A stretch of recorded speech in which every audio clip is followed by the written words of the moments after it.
Oh, I love a bit of Made in Chelsea as well. That one's good. Hi, I'm Raff Law. I'm on set today with GAFFER for the 100, powered by Comey.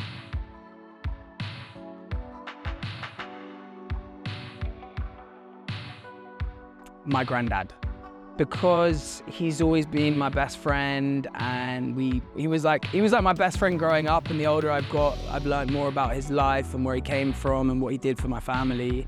And yeah, I just think if there are lots of people that inspire me, but the biggest inspiration has to be the person who started my family. One thing that I want to do that I haven't achieved yet would be to run a marathon. I think it's something that I've been like kind of gearing myself towards for the last few years, and I love running. I love setting myself personal life goals, and I just think everyone that I've spoken to that's ever done it has said it was just an amazing experience. I'll start with London and then we can move around. Such a hard question, but I think I'd go with Joe Strummer from The Clash, because I just think he always had cool jeans, always had good leather jackets, shirts. For me, it's more about like the silhouette than branding, and I think Joe Strummer just always looked cool. My dog, because she's just the sweetest, and I like taking her on walks. Without her, I wouldn't go on as many walks, and she just brightens my day. Piece of advice to give my younger self would probably just to be as present as possible and just enjoy every day and every moment, and not kind of worry or strive too much for future reasons, and just to breathe and yeah, live in the moment. 3 people to a dinner party. I think I would go with Paul McCartney, Kurt Cobain, and Paul Newman. Good 3. I think if I had to give a TED talk, it would be on how to balance your social life with your career and how to get the best out of yourself. I'm a big believer in like self-rituals and just kind of finding how things work for you. You know, like some people need to get up super early and get out of the house. Some people need to stretch in the morning to feel a certain way. And I think over the last 10 years of working, I've found that there are certain things that I can do that get the best out of me, and I've become obsessed with finding those out and figuring out my own kind of day-to-day routine. Peaky Blinders, just because it was so good, and I'd love to be a Peaky Blinder. 3 headliners for my music festival. I mean, that's so hard. I'm gonna start with the Fontaines DC, because they're the best band around right now. I've seen them play live a few times. They're just brilliant, and I think they'd be a great headliner. Kendrick Lamar, because I feel like he'd bring a great crowd. He just has endless bangers, and for me, he's one of the most interesting songwriters right now. Yeah, I just find his writing really interesting. And then I'd finish it off with Bob Marley and the Wailers, because they'd bring a vibe, and who wouldn't want to see Bob Marley and the Wailers play? Any animal. I mean, it'd be cool to have a tiger. I'd love to have a tiger, like if I had a big garden, it could just roam around and it was super friendly and cuddly. I think a tiger would be an awesome pet. But I would much prefer the tiger to be free and roaming.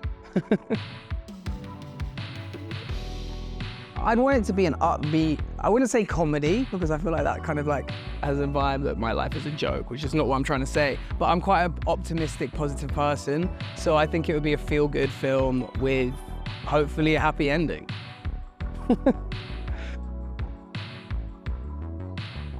Football, definitely, yeah. Or soccer, as we were in LA. Soccer.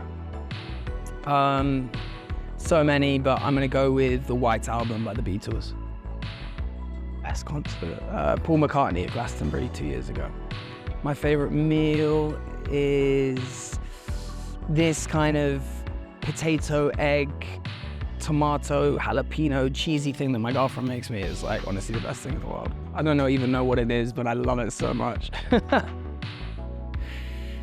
I have a few favorite restaurants. Since I've been living in Los Angeles, I'd say my favorite is this Vietnamese place called Le Pho, and they just do really good pho, and it's just amazing. Ooh, my favorite hype song. You know what, I don't really have any hype songs. I probably, maybe like a Nirvana track, or like Rage Against the Machine, or Eminem. I love a bit of old school Slim Shady. He always hypes me up.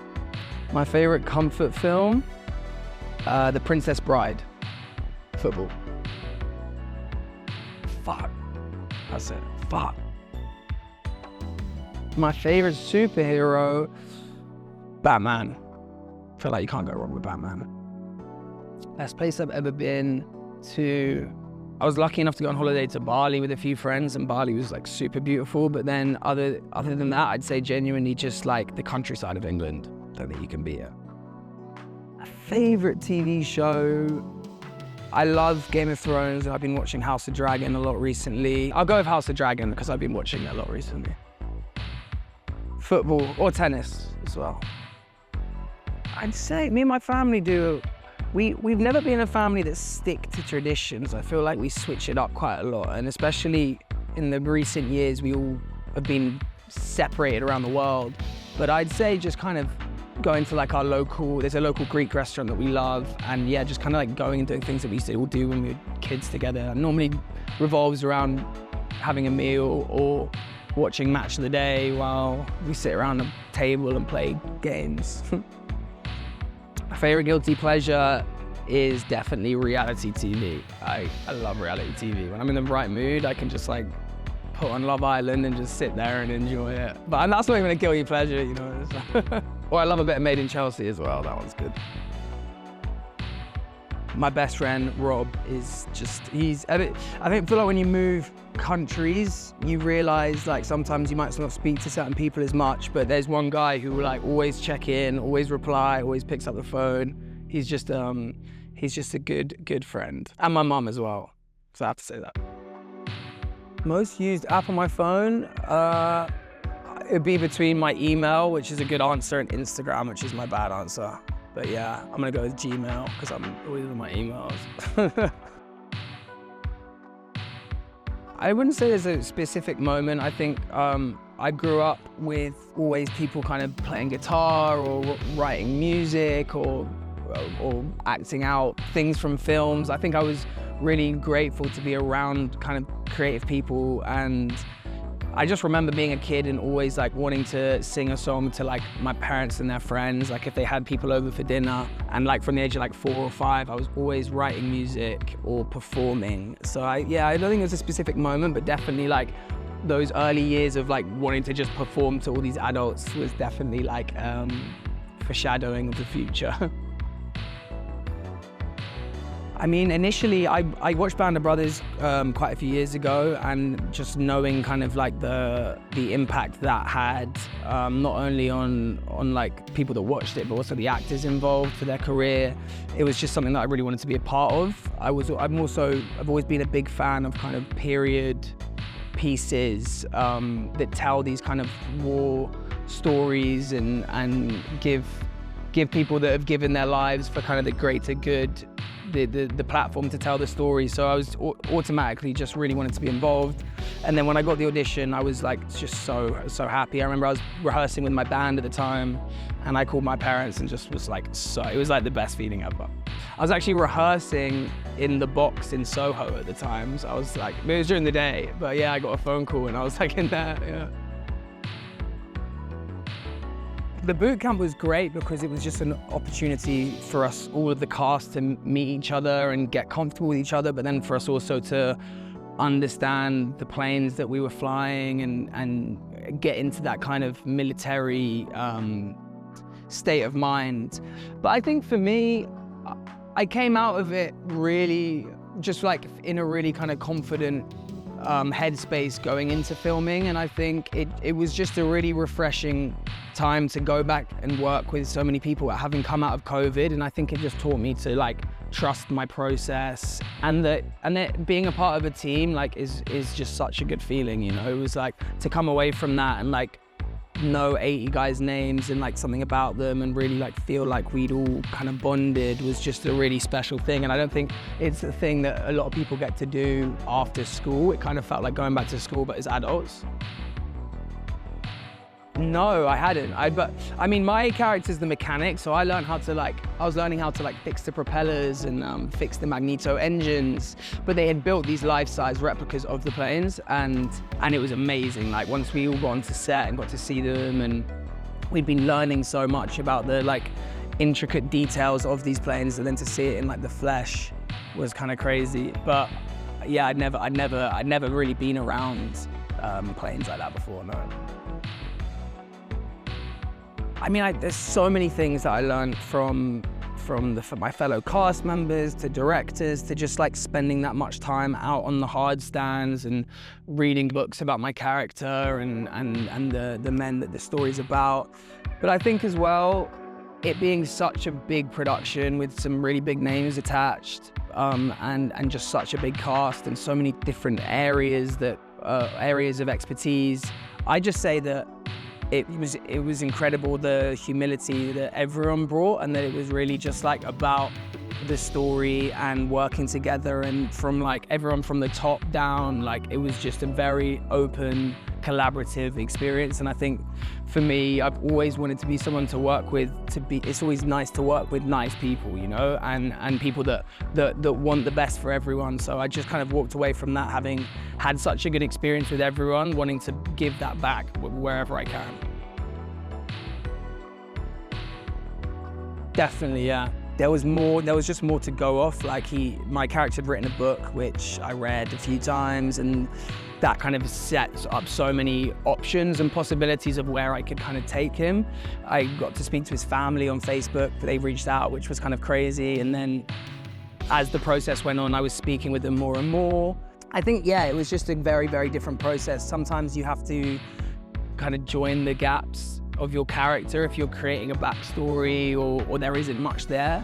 With this, I kind of just, it also took away the pressure for me of playing him, because I always felt like it wasn't just a job. I was kind of telling this guy's story, and as long as I did that and did the family proud, the rest didn't really matter as much. It was just the opportunity to be able to tell his story was the key. You know what? When I worked with Sir Michael, he gave me so many amazing little kind of snippets and gems of great advice. He gave me lots of interesting kind of tips on how to work around the camera and what to do with your eyesight, what eye you look into and what specific times, which were just really amazing little tips.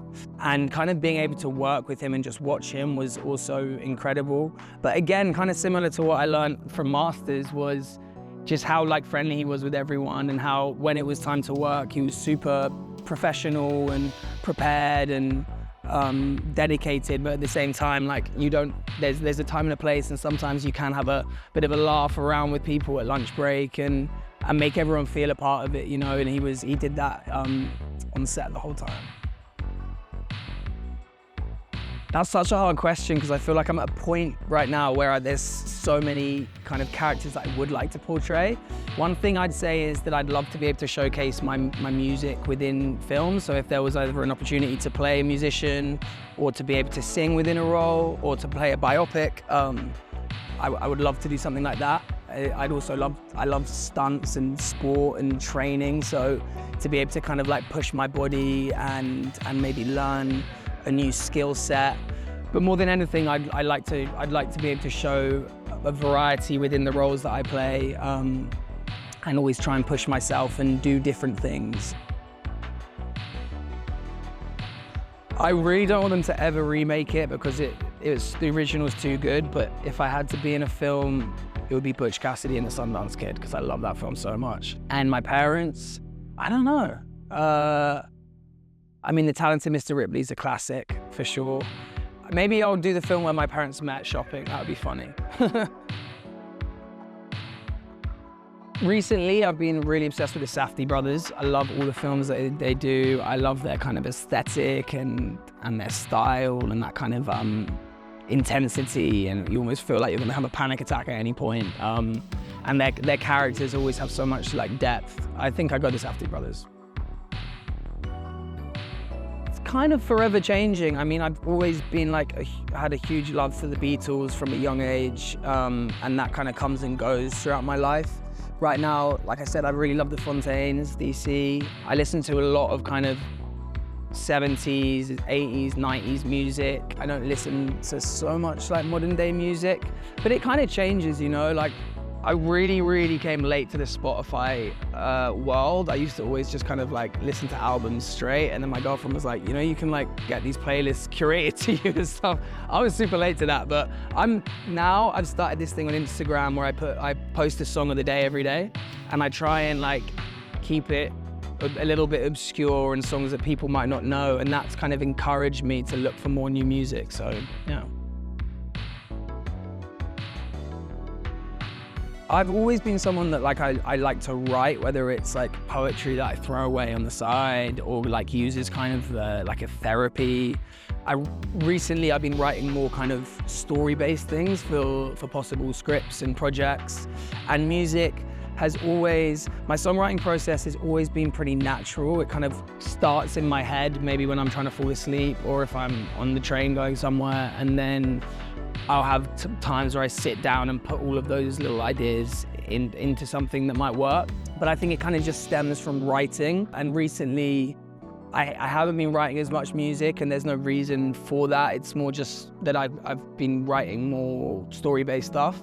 But I think it always kind of stems from my imagination, and when I am writing my songs, I really want them to be relevant to things that happen in my life around me, to my friends, or even stories that I read about on my phone or in the news. And I think, yeah, I like to take from reality and then let it kind of fall where it is. And sometimes I won't even know what I'm writing about till it's finished, and I'm like, oh wait, that's what it was about.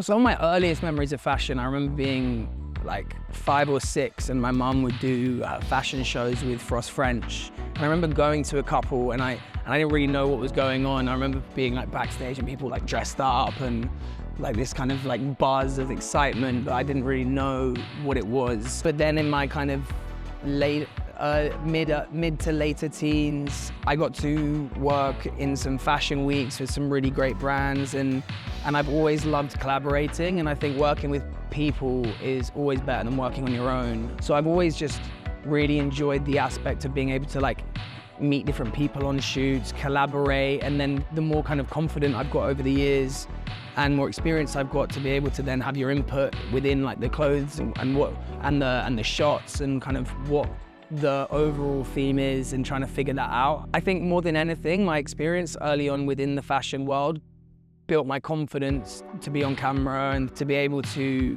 mess around with things and take risks and be bold with my dress sense. I think something that people would be surprised to know about me is that I'm a bit of like a hermit crab more than anything. I like to stick to my daily routine. I spend a lot of time at home with my girlfriend, and in my late teens, early 20s, I was kind of a bit of a party boy, and I used to be out quite a lot. And in the last 5 years, I've kind of gone the opposite way. So more than anything, that yeah, I'm pretty like, I live a pretty boring life. Like day to day, I kind of just do my own thing and like read and stuff like that. And I think some people, even people that know me, kind of still think that I'm like this guy who's out and like socializing the whole time, but I just don't have it in me. Concerts, dinner parties. Oh, that's really hard. I'm gonna go karaoke. Films, cinema, rom-coms, socks off, go to the match, play sports, home-cooked food, early bird, pasta, I guess, both, dogs, passenger. What is the most expensive thing you bought, and why did you buy that? This is a hard question. I would say the most expensive thing that I ever bought, I found this light online, which is like this LED wavy light, and my girlfriend like saw it and was like, that's so cool. And I kind of thought she really liked it and bought it for her birthday present, and it was some expensive light from Japan. And it arrived and she was like, why did you buy that? It's horrible. And I was like, you said it was cool, but I sent it back and I got a refund. But that was like really expensive. And I was so excited about it for months, and it arrived and it was like, she really didn't like it, so.